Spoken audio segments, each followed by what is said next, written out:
Zimbabwe that it's so important that we own our narratives. And so when I was in undergrad, I was really shocked that there really was no representation in this canon that we were being taught at one of the leading institutions in the world. And so my scholarship just kind of drove me in this direction. And so when I went to University of Kentucky to study voice, my voice coach, Professor Cliff Jackson, who I'm sure many of you know, came to our voice rep class. We were singing arrangements by Edward Boatner that day, and he had this score with him. And so he nonchalantly waltzes in with this manuscript score like it's no big deal. And he said, oh, I used to play for Mr. Boatner in New York. He gave me this score. He said, oh, Cliff, no one's ever gonna do this. So he's like, I've just had this score for 30 plus years. Here it is, and everyone left that lecture and I was just stuck in my seat. I was like, what just happened? Did we realize what just happened? Here we have a composer who many people really see as an arranger of spirituals, primarily. But he had this work, this opera, this slave opera with just all these interesting, intricate narratives that I was like, can I study this opera? So he so kindly gave me the score, and I was so nervous about moving around with it, and I was like, oh my goodness, I pray no pipes burst in my building. But since carrying out my research, I know that Sarah Boatner, Edward Boatner's daughter, donated Boatner papers to the Schomburg in 1981, the year that he passed, and there's another score at the Schomburg. So I feel calm about bringing it here and sharing it. But I do want to share Professor Jackson's words regarding how this score came into his possession. So this was an interview we had, and he said, I moved to New York in 1978, and I don't remember how exactly I found out that Mr. Boatner was looking for a pianist to play some lessons. So I don't know if he called me because somebody gave him my name, or if I don't remember. It was probably more of somebody gave him my name and he called me because I didn't know a lot of people there. Anyway, I went to his apartment. It was around 80th Street, somewhere between Amsterdam and Columbus, so Upper West Side. Really nice area now. But I went and he had this huge apartment with all these rooms where people were studying piano and also voice. And so he would have me meet some of his voice students to rehearse their music. And I don't know if I should put this in here, but he would say, go with the black people first and then you can work with the white students. That's just how he said it. He had a lot of students on his roster, and I would say Mr. Boatner probably had about 40 or 50 students of voice and piano. There's an interview with the Chicago Defender where Edward Boatner says he's teaching 85 lessons a week. So he had a lot of students on his roster, one of whom was George Shirley. And also Josephine Baker.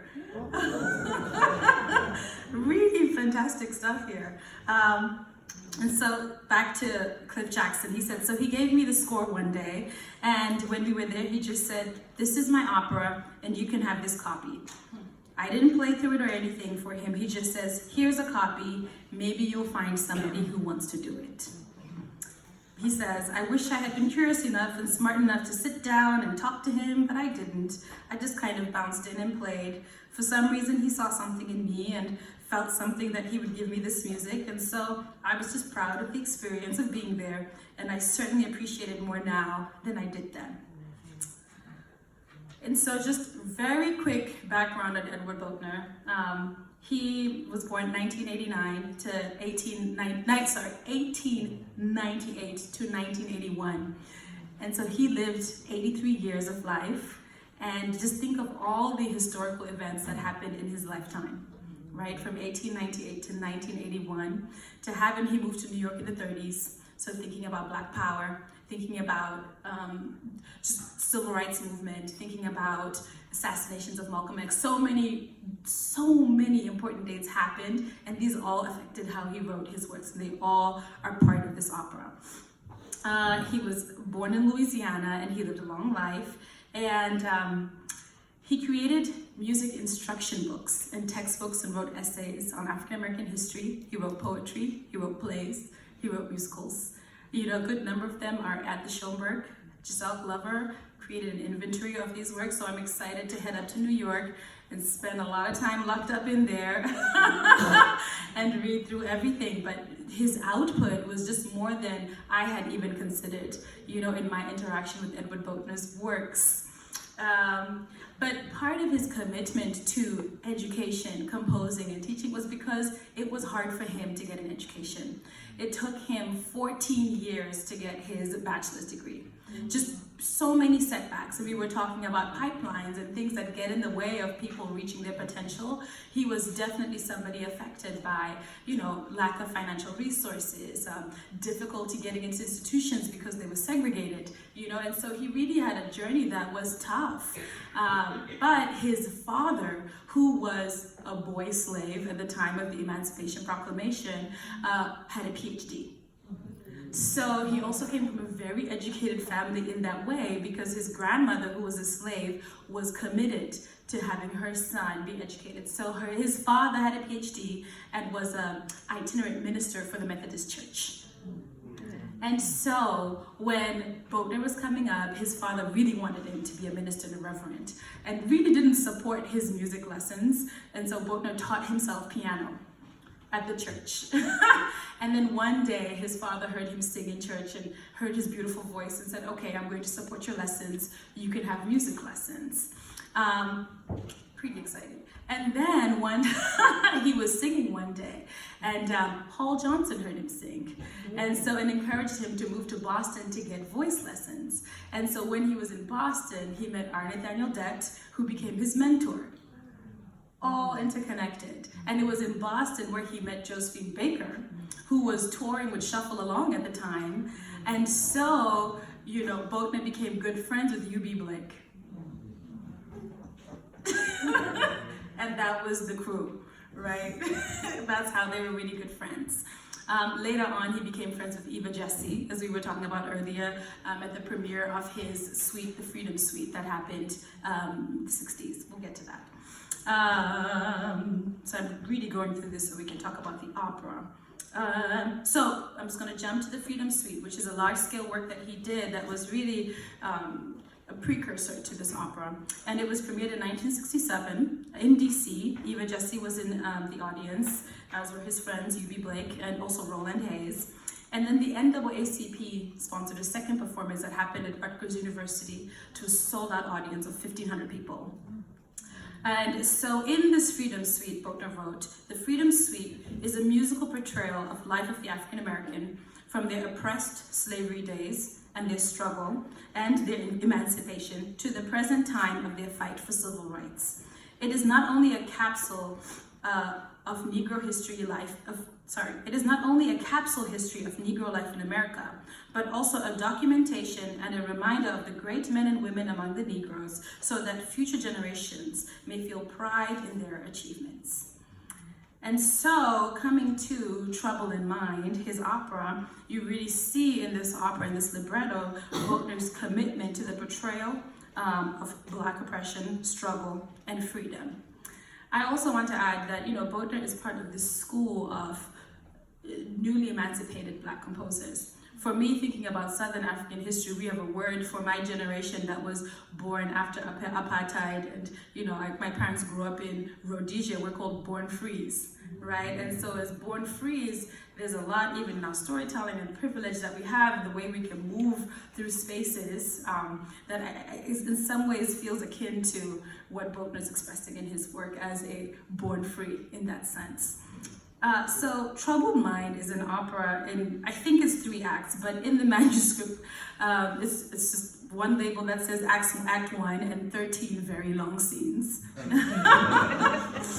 The opera was funded in part by a grant awarded to Edward Boatner in 1968 by the National Endowment for the Arts. Plans were made for the opera to be performed, but I haven't located any reviews, so I'm not sure if there were any workshop performances or etc., etc. There are 33 named characters in the opera, a chorus of slaves, a ballet, and light orchestration.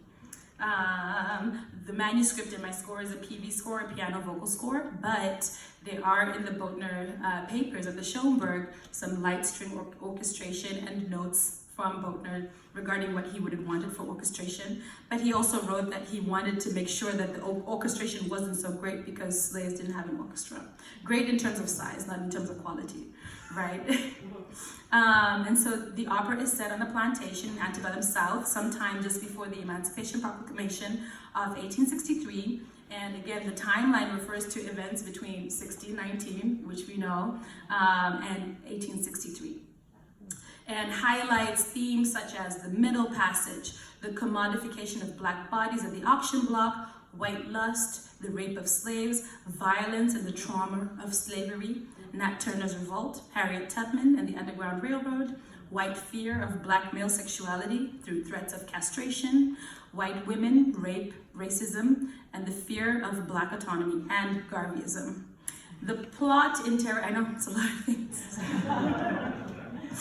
The plot interrogates a forbidden relationship between Lulu, a slave, and Danny, the slave owner's son. The alternate title on the manuscript of the Schoenberg is Trouble in Mind, Forbidden Love. So I'm going to give you a quick synopsis of these 13 scenes and then read an excerpt from the libretto and then sing a little soundbite. So scenes 1 and 2, a large choral number called Africa, expressing a utopian perspective of the continent that is violently disrupted by the greed of the white man through the slave trade. So that's scenes 1 and 2. Scene 3, set at the bottom of a slave ship. It is here that we see Danny's attraction to the newly captured Lulu. Ben, Danny's father, admonishes Danny's infatuation with Lulu, and Danny sings, "What difference does it make, Pa? She belongs to us anyway." Scene 4, set at an auction block. The scene begins with Danny gawking at Lulu again and being shooed away by his father. The auctioneer sings, "Gentlemen, we've brought you the healthiest stock of slaves." And a mother who's being sold separately from her newborn sings, "Please don't take my baby."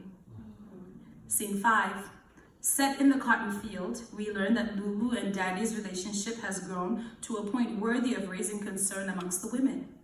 Aunt Ada sings, "Lulu, honey, I've been hearing some talk," and confronts Lulu's mother about the situation. Scene 6, set in the big house kitchen.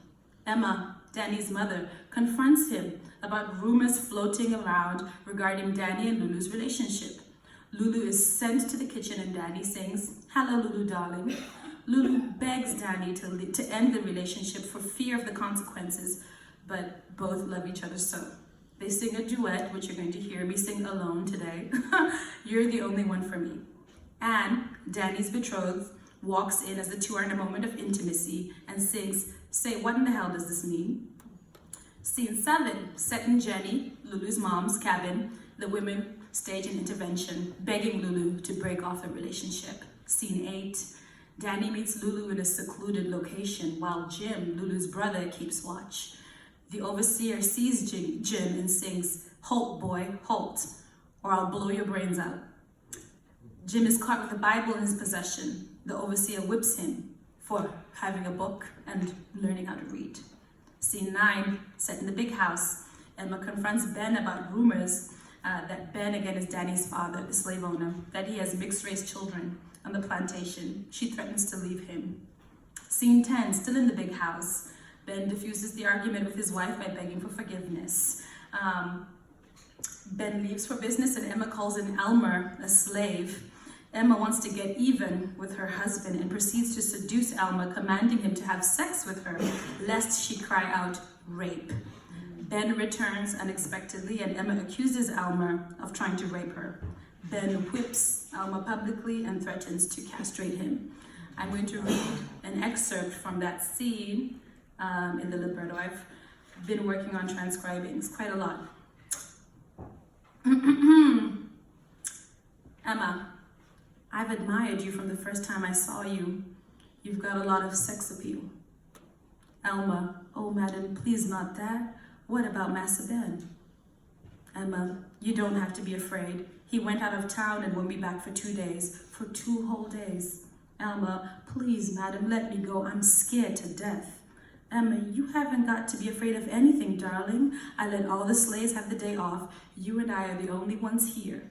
Elma, "Please, madam, let me go. You know what they'll do to me if they catches us together. Emma, we've been together many times. Elma, I know, madam, but not like this. I've been driving you around for years. Emma, now you just put your arms around me, Elma dear, and forget about anybody else but you and me. Elma, what about Master Ben? Emma, I told you to forget about him. He's my husband, but sexually, darling, I don't have the slightest bit of feeling for him. Elma, I don't know what to say or do, madam. I never once thought that you cared for me that way. Emma, I care for you more than you could ever imagine. Ben has never given me the love and affection that I've always longed for. He's so busy making money that he forgets his sexual duty. He's just like a rooster. He gets on me without even trying to warm me up and gives me half a dozen pumps and it's all over. So I'm always starving for sex. Elmer, I'm sorry, madam. I could never do that to you. I'm gonna jump where Emma says, don't take that attitude. I've shown towards the slaves to be really mine. I've had to follow my husband's ideas about keeping them down in their place, but I hope they'll all be free one day. Take off your pants and you'll be more relaxed. Help, help, help! He's trying to rape me. Scene. Imagine that song and remember that Boatner wrote those words, right? And then we move on to scene 11, where a group of slaves is waiting in a secret location for Miss Hattie, an abolitionist who is teaching them to read and updating them on the progress of the Civil War. A rebel slave named Nat Turner, interrupts the proceedings and urges the slaves to steal weapons and ammunition in order to stage a revolt. Scene 12, Emma is holding a party in the big house and news of the South's surrender is announced and the slaves celebrate. Scene 13, back at the secret location, Harriet Tubman appears and urges the slaves to follow her. Ben, the former slave owner, appears and announces that Lincoln has signed the Emancipation Proclamation. Ben asks for forgiveness, and then Danny asks Lulu to marry him and move up north with him. The slaves rejoice. The end.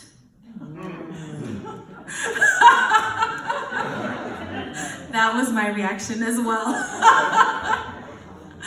Pretty abrupt narrative changes, but that was the story. And again, I've been sitting with this and thinking of Boatner as a born free. I'm wondering how many of these narratives are narratives that he heard from his family, right? How many of these characters are actually living, people that were living to him, and how many of these stories actually happened, And so